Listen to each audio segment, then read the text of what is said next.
Bonjour mesdames, aujourd'hui nous allons parler du sadisme. Comment fonctionne un homme sadique? Alors il y a des femmes sadiques, mais ouais, on va parler des hommes sadiques. Qu'est-ce qui se passe dans sa tête? Comment l'identifier? Comment vous en protéger? Et pour ça il faudra absolument que vous compreniez la boucle du sadisme que je vais développer un peu plus dans cette vidéo. Mais avant cela, il faut que vous compreniez deux principes clés en ce qui concerne le sadisme. Le sadisme, mesdames, n'est pas la psychopathie. Le sadique n'est pas un psychopathe. Parce que, vous savez, on s'imagine souvent, quand on pense à des choses cruelles, quand on pense à la méchanceté, on s'imagine beaucoup des humains qui n'ont pas d'empathie.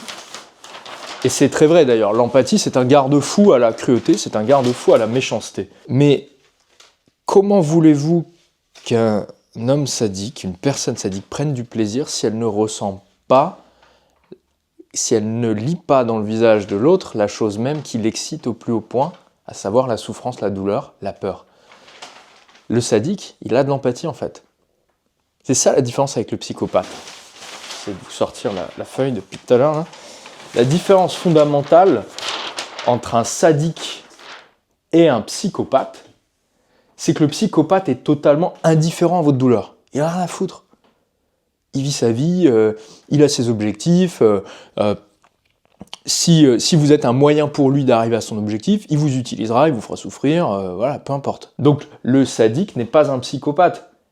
Parce que le sadique, à l'instar d'un amateur de vin, il a besoin de pouvoir se délecter des émotions, en l'occurrence des émotions négatives des autres. Imaginez un amateur de vin qui n'a pas le goût ni l'odorat. Il n'est pas amateur de vin, je ne sais pas ce qu'il est. Donc le sadique, contrairement au psychopathe, il a de l'empathie. Ça ne veut pas pour autant dire qu'il va ressentir aussi fortement que vous et de la même manière que vous la souffrance lorsque vous voyez quelqu'un qui souffre. Par exemple, l'empathie affective, le principe même de l'empathie affective, c'est de se mettre à la place de l'autre lorsqu'il ressent une émotion et de la ressentir avec lui. Il y a des gens qui ressentent ça très fortement. D'ailleurs, on en reparlera si vous voulez. Si c'est un sujet qui vous intéresse, dites-le moi. L'empathie, la sensibilité, voire même une empathie clinique hein, pour certaines personnes. Si vous voulez, on fera une vidéo là-dessus. Donc le sadique, il ne va pas souffrir avec vous. En revanche, il va lire cette émotion dans votre regard, il va être très sensible à cette émotion. C'est-à-dire qu'il attend que ça en fait. Il observe, il est là, il attend la moindre lueur de peur, la moindre lueur de souffrance, la moindre lueur de douleur, la moindre lueur de tristesse, de vulnérabilité finalement. Il attend ça, il est aux aguets, il attend ça pour ensuite pouvoir s'en délecter. Parce que ça lui procure du plaisir, ça lui fait du bien. Quand on observe le cerveau d'une personne sadique, on verra certaines zones du cerveau qui sont activées. Il y a plein de zones activées. Il y a l'amygdale, il y a l'insula. Et il y a aussi ce qui correspond au système dopaminergique, au circuit de la récompense, au plaisir, tout simplement. Il y a plein de choses qui s'activent dans le cerveau d'une personne sadique lorsqu'elle assiste à la souffrance d'une personne. La souffrance ou, de manière plus générale, je dirais la vulnérabilité. En fait, ce qui excite la personne sadique, ce qui lui fait du bien, ce qui lui procure du plaisir, il peut aller jusqu'au le plaisir sexuel. Hein. C'est pour ça qu'il y a un écart, en fait. C'est des gens qui ressentent un plaisir sexuel à l'idée de voir une vulnérabilité dans votre regard ou dans votre comportement ou dans votre situation. Il peut y avoir ce plaisir sexuel. Donc, mais c'est un contexte qui va enclencher ça. C'est-à-dire qu'une personne... Ça aussi, les gens ont du mal à comprendre. C'est qu'une personne peut être sadique avec vous, mais absolument normal dans leur quotidien avec d'autres personnes.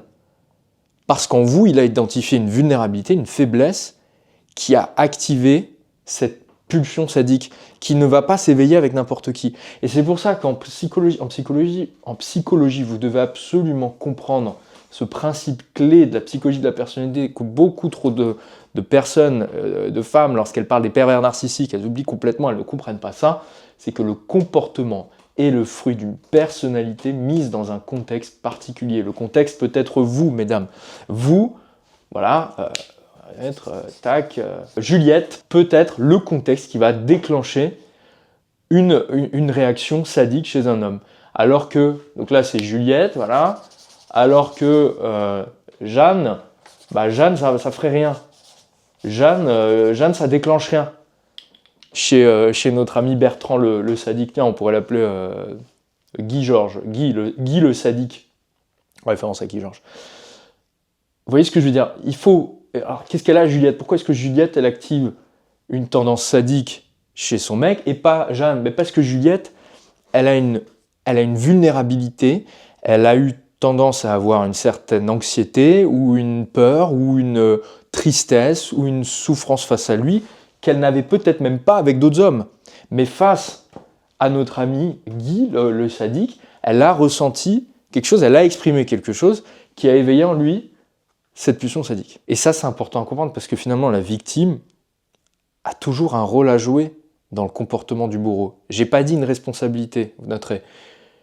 Mais la victime a un rôle à jouer. Elle a joué son rôle. Elle a contribué au comportement du bourreau. Un bourreau ne marche pas bourreau dans la journée de manière linéaire. Il n'est pas bourreau avec tout le monde. Le sadique n'est pas sadique avec tout le monde tout au long de la journée.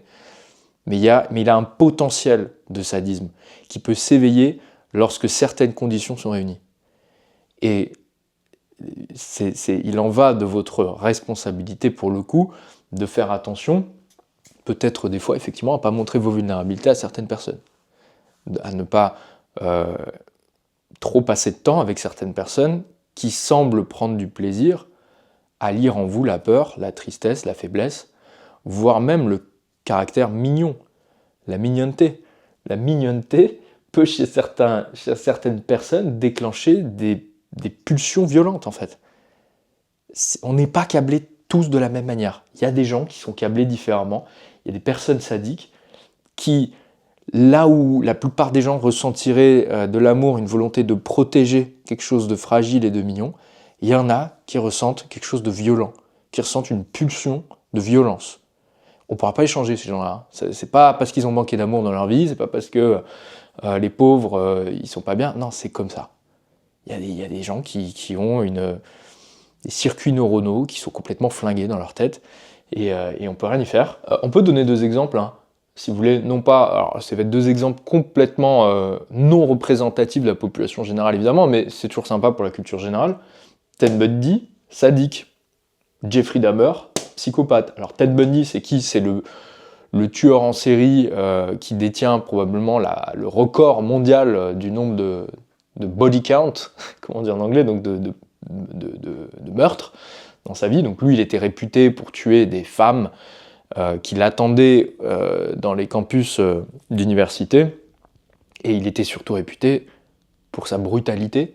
Il était réputé pour le plaisir qu'il prenait vraiment à mettre les femmes dans des positions et dans des situations complètement grotesques, dans la manière de les tuer, dans la manière de les torturer.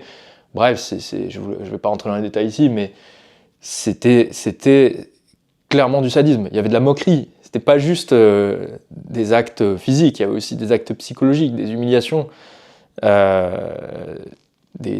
forme de sarcasme aussi avec les cadavres. Hein. Le psychopathe, en revanche, donc Jeffrey Dahmer, lui, c'était un peu différent. C'est même totalement différent. Jeffrey Dahmer, il est réputé pour tuer que des Noirs américains. Il était homosexuel, donc il avait un fétiche pour les hommes noirs de l'époque. Et en fait, lui, il les tuait pour les garder auprès de lui, parce qu'il se sentait seul. Il était très seul et il avait besoin de garder auprès de lui les hommes avec qui il couchait. Donc il en faisait des sortes de... il gardait des parties du corps, il les mettait dans de l'acide pour créer une sorte de Frankenstein d'amour. Alors, c'est pas du sadisme, c'était vraiment... c'est presque un peu nostalgique, mais je veux dire, c'est juste que le mec s'en battait royalement les couilles de tuer quelqu'un, c'était pour son propre plaisir. C'était pour son propre plaisir, donc il y avait un détachement complet, il y a une indifférence totale à la souffrance de l'autre, en fait. Il comprenait même pas, quoi, qu'il faisait du mal à l'autre. Alors que Ted Bundy, évidemment qu'il le voyait. Mais c'est juste que c'était un plaisir si grand, un plaisir sexuel si intense, qu'il ne pouvait pas s'en empêcher. Vous comprenez la différence? Il le voyait, il la ressentait, cette peur, il la comprenait bien. À tel point que, encore une fois, c'était Jeffrey Dahmer, on sent que le gars, il est complètement largué, il comprend pas ce qui lui arrive, il est là comme un con. Ted Bundy, c'est très bien ce qui lui arrive. Il comprend très bien la souffrance qu'il a infligée. Alors maintenant, j'aimerais qu'on parle du sadisme, le sadisme du quotidien, le sadisme dans une relation amoureuse, comment vous pourriez vous retrouver prise dans un engrenage de sadisme avec un homme, dans ce que j'appelle la boucle du sadisme, avec un homme qui a réellement ce potentiel sadique au fond de lui, qui peut-être même n'est même pas au courant de ça, qui peut-être même n'a jamais tué une seule mouche, mais face à vous, parce qu'il y a eu un contexte qui a favorisé cela, alors il s'est retrouvé emporté dans une forme de boucle de sadisme avec vous, et là, ça devient compliqué. Donc, parce que comme je vous ai dit tout à l'heure, un comportement est toujours le fruit d'une personnalité mise dans un contexte particulier. Vous êtes le contexte. Le contexte, c'est donc vous, c'est donc cela. Cet homme, il va peut-être, au début, vous taquiner un petit peu, il va peut-être se montrer parfois un petit peu moqueur avec vous, et puis ça va augmenter crescendo, peut-être qu'un jour il va vous lancer une insulte, puis vous allez laisser pisser, vous n'allez rien dire, vous voulez pas créer du drama pour rien, vous voulez pas foutre la merde, créer une embrouille, donc vous dites ouais, et puis au fond il rigolait, vous n'allez pas faire la rabat-joie, vous allez laisser passer. Et puis il refait une autre insulte, et puis le niveau des insultes augmente crescendo, et puis la fois d'après, vous jette un stylo à la gueule. Et puis la fois d'encore après, vous jette un livre à la gueule. Et en fait, à chaque fois que vous laissez passer, j'ai mis le terme en anglais, une forme de compliance. Une compliance, c'est une forme d'acceptation de ce qui vous arrive, une forme, finalement, vous acceptez, vous vous soumettez un petit peu. J'accepte, voilà, ok, je prends l'insulte, ça va. Il le comprend, il le voit, lui, ça augmente son mépris. Quand vous prenez des insultes, des gestes de plus en plus humiliants, et que vous les acceptez et que vous ne dites rien, et que vous ne recadrez pas, son estime pour vous, elle diminue, le mépris, il augmente. Et alors là, il va se passer deux choses. Ou il peut, se passer deux choses à ce moment-là. Soit on a un individu normal qui, au bout d'un moment, va finir par être agacé et se dire « Bon, attends, à un moment, il faut se respecter. Au départ, cette femme, j'avais une forme de respect pour elle, elle avait une dignité. Maintenant, je la vois plus au même niveau, elle a baissé dans mon estime. Bon, l'agacement augmente tellement qu'au bout d'un moment, le mec se barre, il devient évitant, il vous ghost, peu importe. Voilà, il disparaît. Homme comme femme, d'ailleurs, ça c'est une réaction qui est assez classique chez les gens quand le mépris augmente trop, quand finalement la personne en face de nous s'est trop humiliée pour nous, elle s'est manquée de respect, elle a perdu de sa superbe. Eh bien, voilà, le mépris fait qu'on finit par se casser parce qu'on se considère, on considère qu'on n'est plus au même niveau d'une certaine manière. Mais alors, chez les personnes sadiques, il se passe autre chose. Il se passe un truc bien particulier. C'est qu'en fait, le mépris va être source de plaisir. En fait, je prends du plaisir à voir que tu te soumets à mes actes humiliants. C'est bizarre, c'est rigolo, ça m'excite un peu. Et si j'allais un peu plus loin? Tiens, et si au lieu de lancer des stylos, j'allais te lancer un bouquin dans la gueule maintenant? Qu'est-ce qui va se passer? Ah putain, elle accepte. Elle accepte à nouveau. Mais c'est merveilleux. Et je vais re-augmenter. Et là, c'est renforcé par du plaisir. Donc là, il y a du plaisir. Le plaisir, la dopamine, le système dopaminergique, fait qu'on en veut encore plus. Et alors là, c'est très compliqué parce que on pourrait se dire, bon bah je vais lui exprimer ma détresse, je vais lui exprimer à quel point je me sens triste, je me sens mal, je suis anxieuse avec lui, mais en fait ça va l'exciter. Vous comprenez? Et donc plus il lira votre tristesse, votre détresse, votre anxiété, plus ça augmentera son plaisir. Après tout dépend des styles de sadisme, hein. Il y en a qui doivent prendre du plaisir à ressentir la tristesse, la peur, d'autres ça va être la souffrance psychologique, physique, ça dépend des gens, hein. Mais en tout cas il y aura une forme de fragilité en vous qui va augmenter parce qu'il vous humilie, ça vous fait souffrir, mais vous avez envie de rester avec lui, il le voit, il dit « Oh putain, c'est kiffant », bam, ça s'arrête jamais.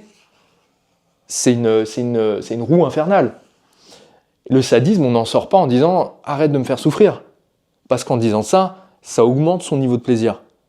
Le sadisme, on en sort avec un coup de poing dans la gueule, avec une énorme tarte, ou en se cassant de là, quoi. J'incite pas à la violence, bien sûr, mais il faut les casser, c'est une frénésie ça en fait. Vous comprenez, c'est comme vous pouvez pas raisonner une personne sadique et encore moins avec vos émotions.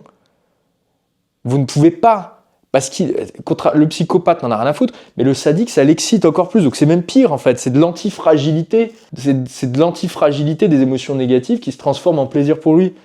C'est complètement baisé. Donc le seul moyen, c'est vraiment de casser la transe. Le mec est en transe, bam, faut casser la transe, faut se barrer. Faut quitter, il n'y a pas d'autre solution en fait.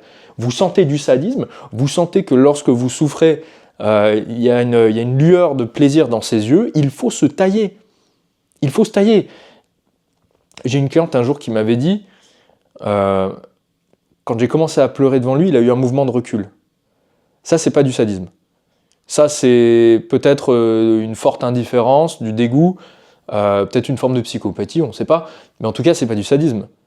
Du sadisme, ce serait vous commencer à pleurer, il a un léger sourire.